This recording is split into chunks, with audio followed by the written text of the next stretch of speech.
They left with a case of Miller Lite. They came back with some cases of Corona. It's looking more and more like the flight of Texas Democrats to America's capital is turning into a full-fledged super spreader event with at least 8 cases now linked to the absconded delegation. But don't worry, Democrats are here to assure us this is all Republicans' fault. Friends, it's time for Hold the Line.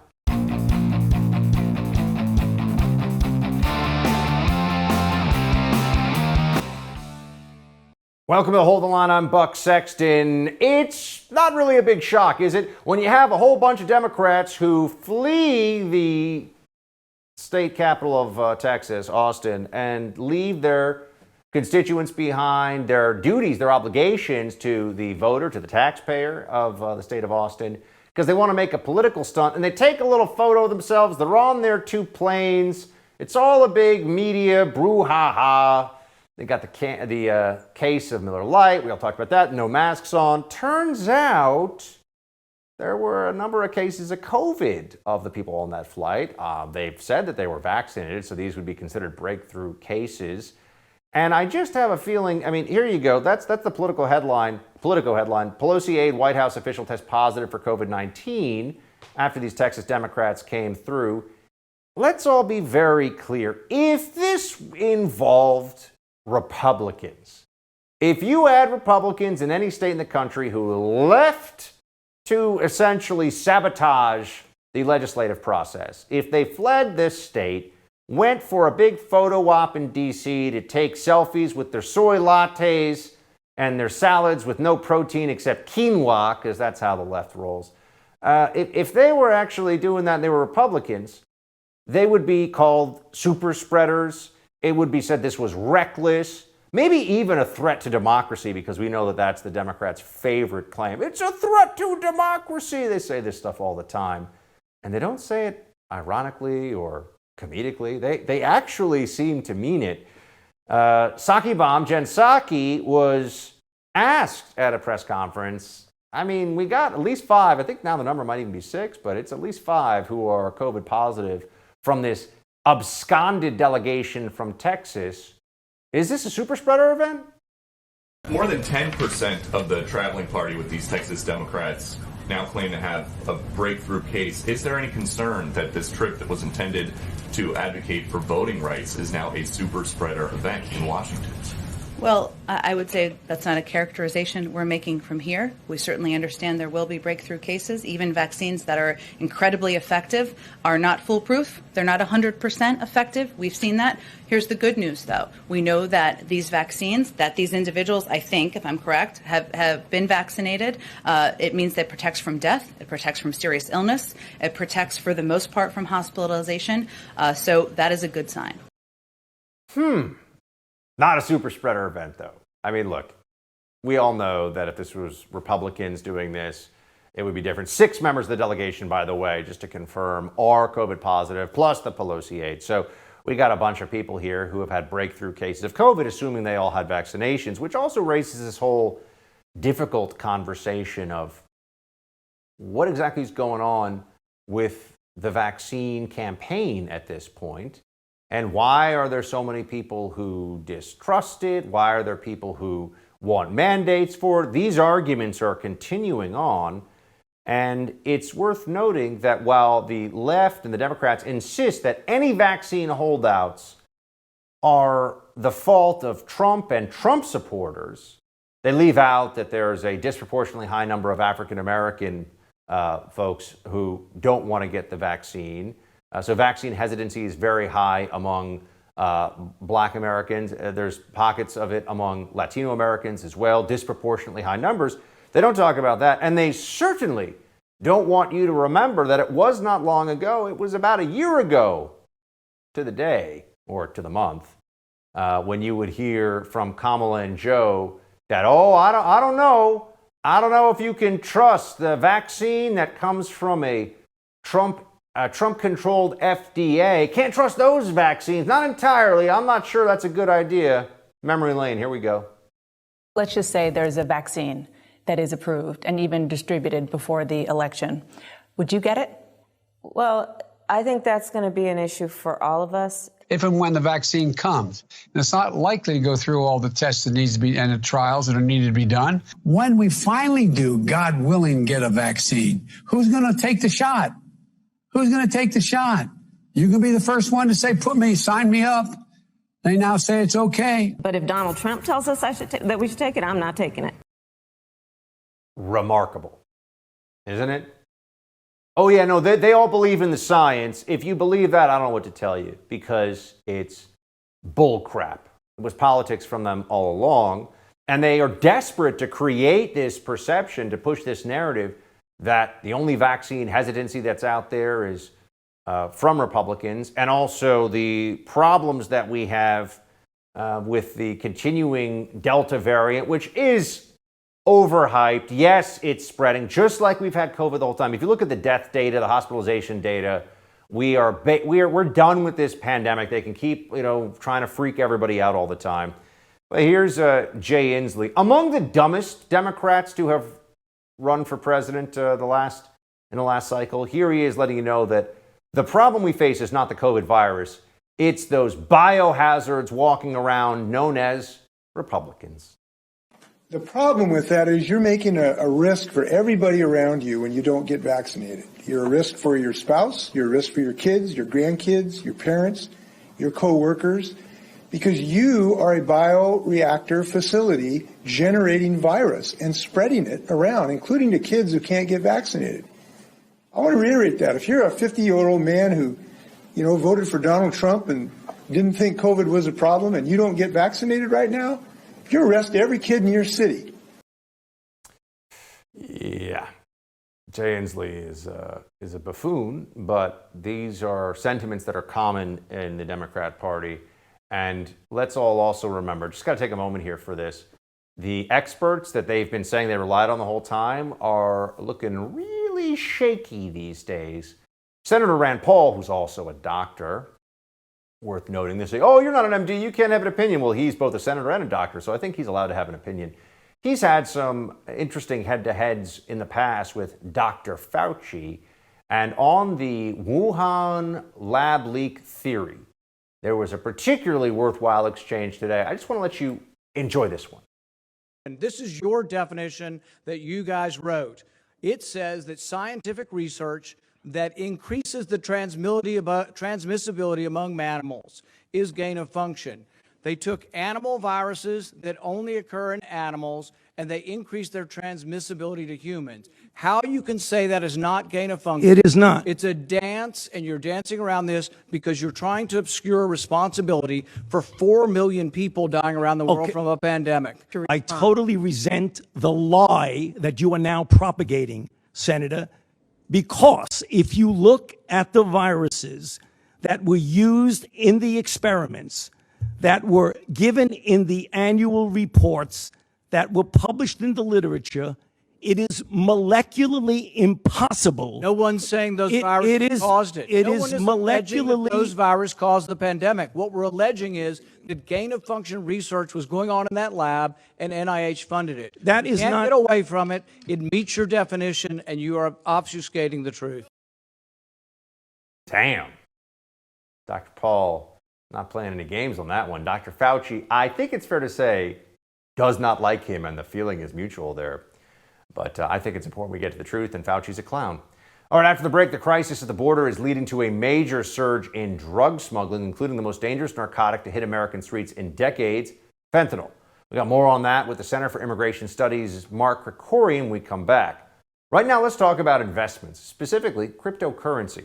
Everyone wants to invest in the crypto market, but it's not that easy to get started.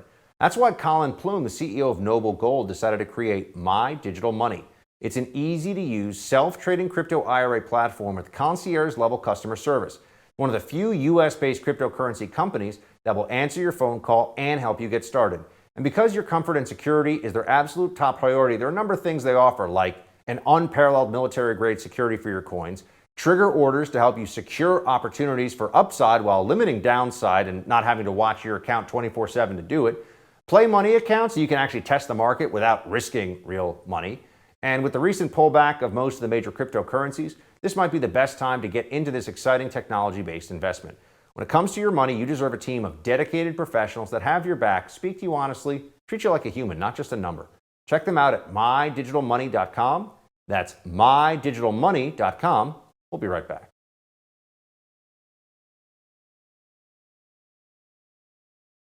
The continuing crisis on the southern border is bringing not only a surge of illegal migrants into the U.S., but also an increase in the smuggling of illicit drugs. Most notably, there's been a major spike in the importation of the synthetic opioid fentanyl. According to U.S. Customs and Border Patrol, agents seized over 1,700 pounds of fentanyl through May of fiscal year 2020. Through May of 2021, that number was over 7,000 pounds. That's an increase of over 300%. For some perspective, that's already nearly more fentanyl intercepted at the border than the last 3 years combined. The surge in smuggling comes as the CDC reports a record number of Americans died of fentanyl overdoses in 2020. So what more should the Biden administration be doing to prevent this dangerous poison from entering the U.S.? Joining me now is Mark Krikorian, the Executive Director of the Center for Immigration Studies. Mark, good to see you. Likewise. Thanks for having me. A lot of things to talk about with the border, but I do want to start with this fentanyl surge. So what are we seeing? Why is it happening? And how could it be stopped? People usually think of drugs and illegal aliens coming over the border as separate things. And obviously they're not. They're separate things, literally speaking. And the cartels that move the drugs aren't in the alien business. Although they do get a tax from the alien smugglers. But the connection is this, that because of Biden's invitation to anybody in the world to come across the Border Patrol is overwhelmed. And what that means is they are not able to devote the resources they have to keeping dope out, because sometimes 40% of Border Patrol agents are babysitting these families and these teenagers who have come over the border. And in fact, it's more than even just a general kind of diversion of resources, which is serious. But the drug cartels sometimes also work with the alien smugglers and tell them, look, you're going to bring your group over this part of the border at this time of night, and don't ask what we're doing 10 miles away. Because the point is, all the Border Patrol agents have to be stripped off the border, leaving it open for the cartels to move fentanyl or meth or whatever other poison, basically unimpeded. And as we've mentioned in the introduction here, you have the highest overall overdose rate in history last year in the United States. Of course, a big part of that was the lockdown, but the drugs are coming from somewhere. A lot of it is coming across the border. So is the Biden administration likely to take any steps here? Are there steps that they could realistically take to try to stop, or at least stopping the flow we know is impossible, to lessen this flow so there are fewer people who are at risk of overdoses on these fentanyl that's being made in labs in Mexico by the cartels, which everyone should also know. There's no quality control. There's no standards. People will OD because of what's called a hot batch, or the actual chemical compounds that are used can sometimes be not the right ones and be even more dangerous. What can the Biden White House do, assuming they want to do something about this? Well, I mean, look, they're not monsters. I'm sure that they definitely would want to not have fentanyl be imported to the United States. And they're going to, presumably do what they can, because the often military units will be used for surveillance, that kind of thing. They can't arrest anybody, but they can be used for surveillance. The DEA, no doubt, that's their job. But it's also the Border Patrol's job. The Border Patrol is there like the Coast Guard at sea. The Border Patrol is the dry land version of the Coast Guard. And their job is to stop anything from coming over between the legal ports of entry that isn't supposed to be coming over, whether it's drugs, whether it's aliens.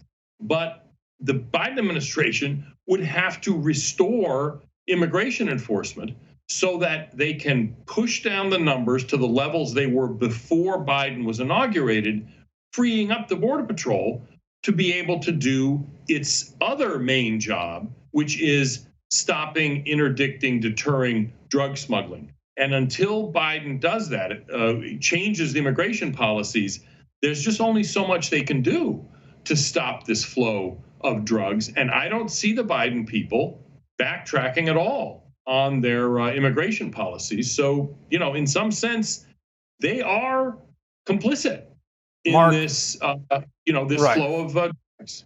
I also wanted to know what you make of a related issue at the border, but it seemed that there was a consensus for a long time that illegal crossings or illegal entry at the border would go down markedly in the summer months. Maybe that had been the case in the past, but here we are in June. The numbers came out for apprehensions at the border, and it's a record, right? I mean, the numbers are just exploding deep into the summer. Was the initial assessment about the lull in the summer off? Are the conditions different now? Is it just too easy to get in so people can't pass up the opportunity? Why are the numbers they've been going up all year, but they exploded in June? There's a couple things. It's true, it usually does go down in the summer because, man, if you've been down there in the summer, it is brutal heat, not just now because of the heat wave out west, but, even in a regular summer, it can be pretty brutal down there. We take a border tour down there and we go usually in March or in October because that's when it's a lot more pleasant. The reason it's not going down is because of Biden's policies. The door is open. The illegal immigrants are going to get while the getting is good. They can't believe their luck. They figure, well, the gringos have got to change their mind at some point. Let's get in before they do. And to add to that, an increasing share of the people they arrest each month are not from Mexico or Central America anymore. They're now coming not just from, say, Haiti and Cuba. There's a lot of that, too, where instead of rafts, they go to Mexico and come by land. But Ecuador, for instance, had more illegal immigrants caught by the Border Patrol than El Salvador did in June. And it's not even just Latin America. We're now seeing people. We sent an analyst down to Costa Rica to talk to some of the smugglers and the aliens. There's people from Uzbekistan and Mauritania and Romania and all over the place coming because the word has gotten out that Biden's letting people in. And if you're coming from 7, 8, 10,000 miles away, you're not going to worry about whether the weather is too bad. Once you get here, you've invested the money and time and effort. You're going to try to get in regardless of how hot it is. Is there anything that you think is going to make the Biden administration take action here and change its mind? Because it seems like the numbers keep going up. The situation is what it is. They don't care. In fact, if anything, I think you can make the case there are a lot of Democrats who like the situation at our southern border. When does it become too much?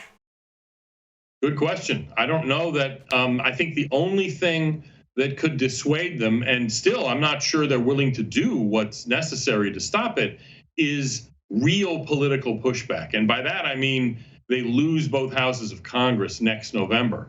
But between now and a year and a half from now, I don't know that this administration is going to be able to be willing to do anything to slow this down. And, maybe I hope to be surprised, but I wouldn't bet on it. It's looking like it's going to be 2 million this year from what everyone's telling me down there, which is just mind-blowing. I hope the voters are paying attention. Mark, always good to have your expertise with us. Thanks for being on. Thanks for having me. Another milestone in the space race today as Amazon CEO Jeff Bezos became the latest corporate titan to leave Earth's atmosphere. So why is the left so sour about it? The First TV's Morgan Zegers joins us next to discuss. But before that, let's talk about Black Rifle Coffee. If you're like me, you have to start your day with some serious caffeine to get you going. And that means Black Rifle Coffee. Not only is it some of the best coffee I've ever tasted, it's a veteran-owned company that serves premium coffee to people who love America. Black Rifle Coffee is continually committed to supporting veteran law enforcement and first responder causes. This summer, Black Rifle invites you to enjoy your coffee, not just the great taste, but also the places you drink it, the passion and adventure it fuels and inspires, and the entertainment Black Rifle serves along the way. Whether you're brewing the perfect cup of pour-over or you're cracking a can of 300, Black Rifle Coffee is here to fuel your way wherever the summer takes you. Black Rifle imports its high-quality beans from all over the world, and it roasts them 5 days a week at their facilities in Manchester, Tennessee, and Salt Lake City, Utah. The team at Black Rifle is continually researching and experimenting with new roasting methods and coffee origins. Purchase at blackriflecoffee.com/buck. Use code BUCK at checkout for 20% off your purchase and your first coffee club order. Fuel your summer with America's coffee, Black Rifle Coffee. We'll be right back.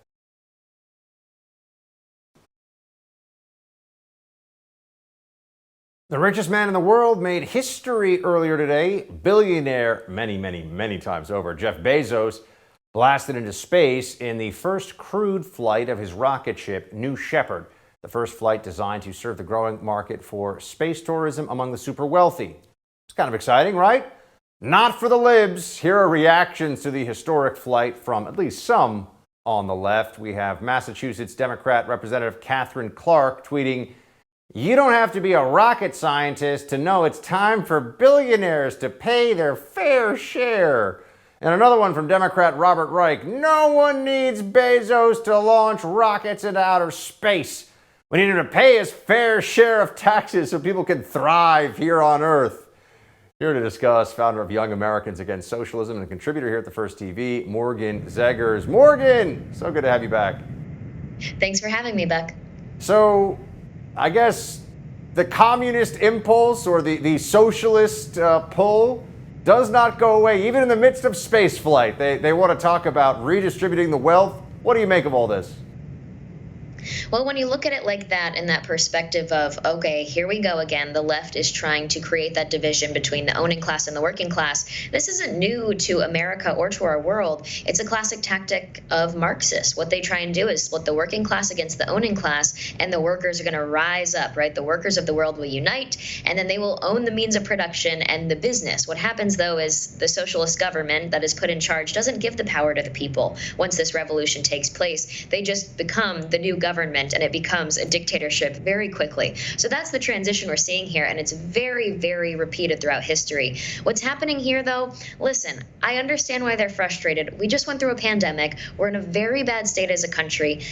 The prices of everything are going up. We're really struggling, and so to see this rich guy go to space and pay $2 million at least per minute for a 10-minute trip, it stings a little bit. It does, but this is the difference. For me, I'm like, all right, PR, timing of it, pretty bad. The leftists, though, they say, you don't deserve to do that. We need to have control of your money, and you need to give your money to us. So they're more in that sense of being able to control what someone does. For me, I'm just saying, all right, not exactly the best thing I want to be seeing right now coming from a billionaire during a pandemic. Do you think, though, maybe there'd be a different vibe, a different sentiment from these same Democrats who are outraged about it? I mean, Jeff Bezos, I can assure folks, wastes a lot of money on a lot of things that he doesn't need. I'm sure he's got a lot of properties. I think he has a yacht that's hundreds of millions of dollars, which no one really needs these things. But we live in a capitalist country and are trying to make it a capitalist world. Do you think that they would have different feelings if this were some massive government-funded project instead of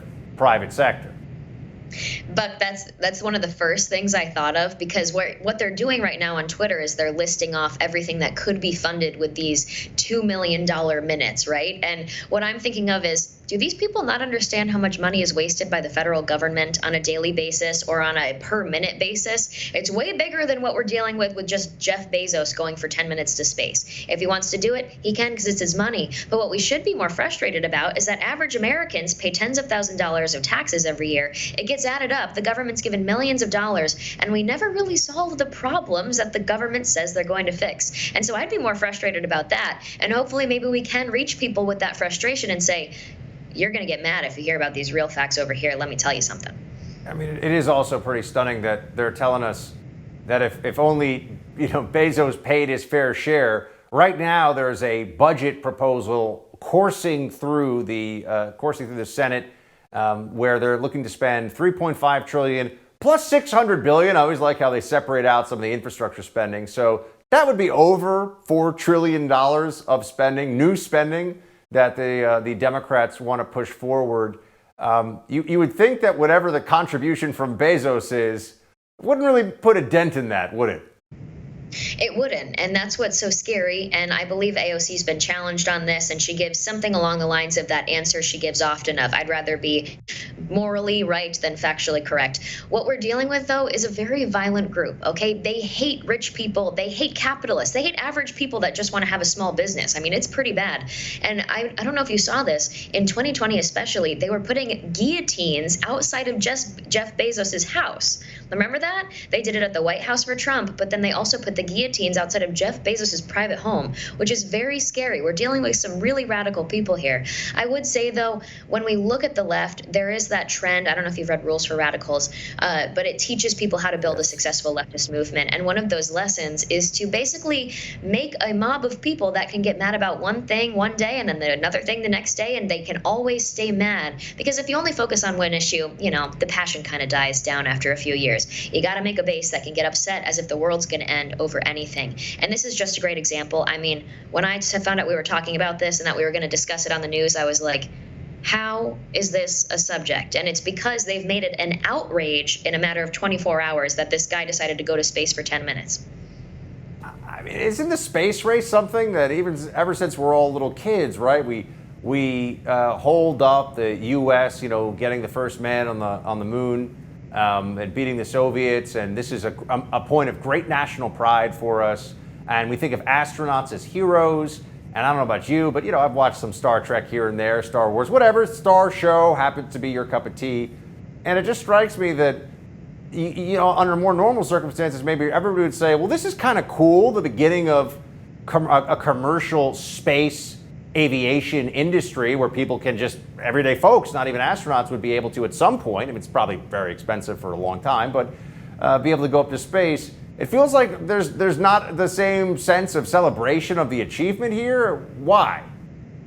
Yeah, I mean, I like to think of them as fun suckers because they don't think that any funds should go to anything that they don't see supporting their policies in terms of supporting the working class and all of their buzzwords. But this reminds me, have you ever talked to a socialist and they tell you that we have too many private companies in America that make useless products, and they complain about things like how many deodorant brands are in the deodorant aisle at the store and how many hair shampoo options we have when we go to CVS? I hear that and I'm like, are you really complaining about this? Is this your big complaint about capitalism when we have eliminated like 90% of the world's poverty in the last 100 years thanks to economic freedom being implemented in the West and in new countries after one another?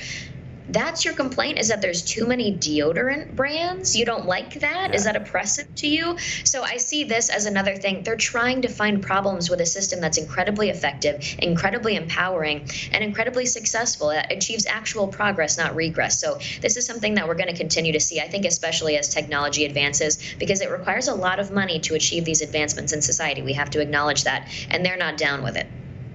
Without capitalism, no oat milk for the libs. So they might as well get with the program. Morgan, good to see you. Thanks for joining us. Thanks, Buck.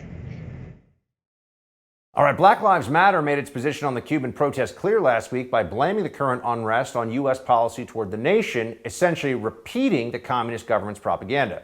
So why would an organization built on opposition to police violence have such a soft spot for an authoritarian police state? Marion Smith, president and CEO of the Common Sense Society, joins us next to discuss. But first, these protests in Cuba and across the world show that we are living in volatile times. Being prepared for the unknown is more important than ever. The world we live in today is anything but predictable. Our government is passing massive spending bills, the Federal Reserve is printing trillions of dollars in fiat currency, and many experts are predicting inflation could run rampant in the coming months. That could spell disaster for the dollars in your bank account. We could all benefit from something a little more reliable right about now. What could be more reliable than real gold and silver? I'm talking about real gold and silver that you can actually hold right in your hands. Call the Oxford Gold Group now and learn how easy it is to get real gold and silver sent securely directly to your home, or how you can have real gold and silver placed in your IRA or 401k. Just call the Oxford Gold Group at 833-600-GOLD and ask for your free guide on owning gold and silver. Again, call the Oxford Gold Group right now at 833-600-GOLD. The Oxford Gold Group is the only gold company I trust. Give them a call, 833-600-GOLD. One more time, that's 833-600-GOLD.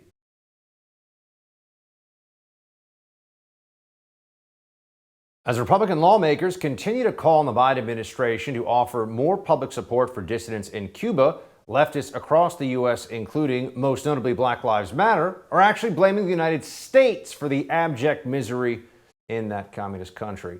The organization ripped a page straight out of the regime's handbook, posting a message on Instagram that read, Black Lives Matter condemns the U.S. federal government's inhumane treatment of Cubans and urges it to immediately lift the economic embargo. This cruel and inhumane policy, instituted with the explicit intention of destabilizing the country and undermining Cubans' right to choose their own government, is at the heart of Cuba's current crisis. No, I don't think that's true. Here's what one Cuban dissident recently had to say. Did you see the word embargo in any of what he had to say? Listen. No aguantamos más, ya no más. Queremos libertad, libertad para nuestro país, que nuestro país tenga pensamiento libre y no estar oprimido, preso, allá en esa isla cárcel, porque así se llama, isla cárcel. Necesitamos libertad. Viva Cuba. You see what she said there? Nothing about embargo. With us to discuss this today, President and CEO of the Common Sense Society, Marion Smith. Marion, thanks for being with us. Great to be with you, Buck. Strong piece on FoxNews.com you wrote about this. Why do you think Black Lives Matter and other leftists in the U.S. are so hesitant to criticize the communist government of Cuba? Well, I think it's a clarifying moment. We see the true colors of BLM shining through here, where it's very clear that their commitment to the Marxist cause in the United States, tearing down the institutions that they believe are standing in the way of racial justice here, very much prevents them from understanding the reality of what is happening in Cuba today, where black and brown people are suffering along with all ethnic Cubans on the island. And it has nothing to do with unfulfilled Marxist dreams. It has to do with the fact that since 1959, Marxism has delivered in Cuba the way it has in every other country, some 40 countries where it's been tried. The Castros came to power vilifying the United States. They have blamed the embargo for the suffering of the Cuban people. But in reality, the United States has been the greatest provider of humanitarian aid to the island of Cuba, more than any other country. And it has been the government of Cuba, the communist regime, that has had an embargo on its own people, preventing Cubans, for example, from fishing in lakes on the island or from fishing on the beaches to feed themselves. That's illegal. Most of the fish is gathered by state fisheries and sold abroad. Even foodstuffs that are delivered to Cuba through trade, the prices are marked up by the Cuban government and sold to the Cuban people. And the Cuban people realize it. And we're seeing protests on the island unprecedented since the Cuban Revolution of 1959. And that's because the stories of the suffering, those who have been killed, researchers know the names of some 11,000 people who have been killed by the Cuban regime, and the true number of casualties is far greater. But it's a time for reckoning and justice, and the current situation is the result of communism in Cuba. It has not been caused by the United States government. Senator Marco Rubio fired back at Black Lives Matter after that Instagram post when he tweeted, the extortionist ring known as Black Lives Matter organization took a break today from shaking down corporations for millions and buying themselves mansions to share their support for the communist regime in Cuba. Marion, it seems like at least Marco Rubio doesn't plan on letting BLM off easy for that statement. Are they losing ground, you think, in the court of public opinion, such as it is? Well, again, I think it's a clarifying moment where the true colors are shining through. The origins of BLM, the organization, certainly are grounded in Marxism. You have the founders spouting Marxist talking points. You have one of the founders appearing on stage with the dictator Nicolas Maduro in Venezuela. Very much a part of the international socialist movement, which are apologists for the dictatorship in Venezuela, for the dictatorship in Cuba, and in support of the violent Marxist groups throughout Latin America that are destabilizing otherwise peaceful democratic populations, who very much want what the people of Cuba are saying they want by the thousands on the streets, libertad. Now, what do you think about the Biden administration's response to all this at this phase? I mean, clearly BLM has a stated sympathy for the communist regime in Cuba, but the Democrats who are in charge, some would say, aren't a whole lot better. What do you make of it? Well, I think there was once a moment in this country where opposition to communism, defense of liberty, individual rights, human rights, free enterprise was a bipartisan issue. Harry Truman, JFK, Ronald Reagan, great anti-communist presidents, 2 Democrats and a Republican, I think would find it very perplexing what is happening today in American politics. It's very clear that within one party there is a radical left-wing faction that is vying for control of one of the 2 major political parties in this country. And of course, that loud, organized, vocal, extremist group within the Democratic Party is trying to pressure them to not take action in this moment related to Cuba. And I would just call on the Biden administration to understand that with very little effort and with very little political capital expended, we can change the situation on the ground in Cuba. And that would be by voicing support for the Cuban protesters and their goals. It would be by providing internet on the island simply so that the world could see what is happening. They are disappearing activists and suspected protesters right now. They're kidnapping the children of suspected protesters to intimidate them and silence them. Protesters are being shot. There are reports of protesters being killed on the spot. So what is happening is unprecedented. The United States, with very little expenditure of political capital, could make a huge difference. It is not necessarily our legal duty to do so, but we do have the opportunity as free people to speak up when they are silenced. Do you think this could be the end of the communist regime? Well, I think it is a turning point, potentially. What you saw in Venezuela with the death of Hugo Chavez was the dictatorship lived on in the dictatorship, the person of Nicolas Maduro. Fidel Castro is dead. Raul Castro has taken a step back. And so we're now seeing whether or not another generation of Cuban communists is going to be able to keep the dictatorship going. And I think what you're seeing clearly on the streets, despite the intimidation and the fear, is that the Cuban people have had enough. They would not like to see this experiment in socialism continue on the island. They want to take control of their destiny. They want freedom. Marion, thank you so much. Appreciate it. Thanks for joining us. Thanks, Buck. Tom Brady trolls President Biden, and the D.C. mayor calls for police overtime after defunding the force. What a shock. We got those and more coming up on Quick Hits. But first, let's talk about the most valuable asset most of us will ever own, our homes. How much equity do you have in your home? 50,000, 100,000, more? Cybercrime experts are alerting homeowners that the more equity you have, the greater the chance foreign and domestic criminals will come after you. Home title theft is one of the fastest growing crimes. In fact, Home Title Lock, America's leader in home title protection, is alerting homeowners they could already be a victim and not know it. Here's how it goes down. First, cyber thieves search hundreds of public databases for high equity homes. Next, they pull your home's online title, forge your signature stating you sold your home, and take out loans using your equity. You're not covered by insurance, your bank, or other common identity theft programs out there. Protect your most valuable asset. Register your address now to see if you're already a victim, and receive a complete title history of your home, a $100 value, free. Go to HomeTitleLock.com. Again, that's HomeTitleLock.com. Quick Hits up next.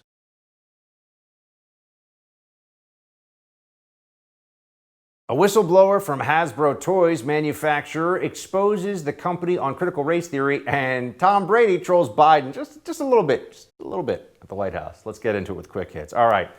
Critical race theory is all over the place. As you know, you constantly see new training materials from whether it's government agencies or institutions, schools, young kids being taught this stuff. But it turns out that critical race theory also has a place in the Hasbro toy manufacturer. Here's what the whistleblower had to say. By 3 to 6 months, babies are beginning to notice and already express preference by race. There was research that looked at how by 6 months, infants living in a homogenous or same race neighborhood showed preferences for faces from their own racial groups, whereas infants living in more racially diverse environments did not show that same preference for their own racial group. Children as young as 2 are already using race to reason about people's behaviors, and we may see this play out in daycare or on the playground in how kids are starting to choose or exclude playmates and friends. I'm sorry, that was the whistleblower shared that information. That obviously was not the whistleblower, but wow, right? 2-year-olds, racist babies. How are we ever going to handle the subconscious racism of infants? We must start the brainwashing even earlier with critical race theory. We must get to them when they're not even able to speak or sit up, or I don't know. I mean, this is all, it's all getting so crazy, isn't it? You really, sometimes you sit around and you just wonder how much more insane are the critical race theorists going to get about this stuff. Race is an important part of the American experience. It's not that important. There's a lot of other stuff going on, a lot of other things happening. We don't all have to sit around and just talk about race all day. But that is what CRT devotees want for us. Tom Brady is, I don't want to get in trouble here. I think he's considered the GOAT in football. I think you could say that. He's the greatest of all time. And he was not only winning at the Patriots and played on many teams at the New England Patriots that were among the very best football teams by record of all time. Also went down to the Buccaneers, won there. Anyway, he was at the White House today. And for those of you who either think or at least like to make jokes about how there's still some lingering doubts about this election, never mind the fact that Facebook won't let you share them or that Twitter will boot you off the platform for them. For those who have that in their mind, you might appreciate this joke from Tom Brady. Got on a roll. Not a lot of people, think that we could have won. And in fact, I think about 40% of the people still don't think we won. I understand that. You understand that, Mr. President? I understand that. Yeah. And personally, it's nice for me to be back here. We had a game in Chicago where I forgot what down it was. I lost track of one down in 21 years of playing, and they started calling me Sleepy Tom. Why would they do that to me? I don't think he was. I mean, he was actually having some fun with them. It didn't really strike me as trolling per se, but that's what some people were calling. I think he was just having. You see, I'm actually pro-fun as a conservative. I like people to experience joy, happiness, relaxation when appropriate. I don't think we all have to run around and constantly be spiking the football, so to speak, in each other's faces on every issue at every time based on a partisan differentiation. But then again, I'm not a crazy lib, so there's that. DC's mayor has called for more police overtime to address skyrocketing violence. This comes after the DC City Council cut more than $9.5 million from the police budget for fiscal year 2021. So Muriel Bowser, the police chief of DC, making it clear to everybody that turns out, yes, yet another city where defund, here you go, I'm directing the Metropolitan Police Department to use any overtime necessary to meet our public safety needs. So she's not only having to refund the police, she's going to have to fund the police even more. Got to throw some OT money at it now, because defund the police is the dumbest slogan that any political party in living memory in America has come up with. I mean, it's so stupid. And the fact that it even got traction as long as it did among Democrats just goes to show you what an insane party they actually are. Before we go, though, let me tell you about My Digital Money. That's our newest sponsor here on Hold the Line. Everybody wants to invest in cryptocurrencies, but it's not that easy to get started. That's why Colin Plume, the CEO of Noble Gold, decided to create My Digital Money. It's an easy-to-use, self-trading crypto IRA platform with concierge-level customer service. It's one of the few U.S.-based cryptocurrency companies that will answer your phone call and help you get started. And because your comfort and security is their absolute top priority, they offer an unparalleled military-grade security for your coins, a trigger order to help you secure opportunities for gains while you limit your losses, and you don't have to watch your account 24/7 because it's automatic, a play money account so you can actually test the market without risking your money. And with the recent pullback of most of the major cryptocurrencies, this might be the best time in a long time to get into this exciting technology-based investment. When it comes to your money, you deserve a team of dedicated professionals that have your back speak to you honestly, and treat you like a human, not just a number. Check them out at mydigitalmoney.com. That's mydigitalmoney.com. That's it for tonight's Hold the Line. The No Spin News with Bill O'Reilly is up next. Shields high.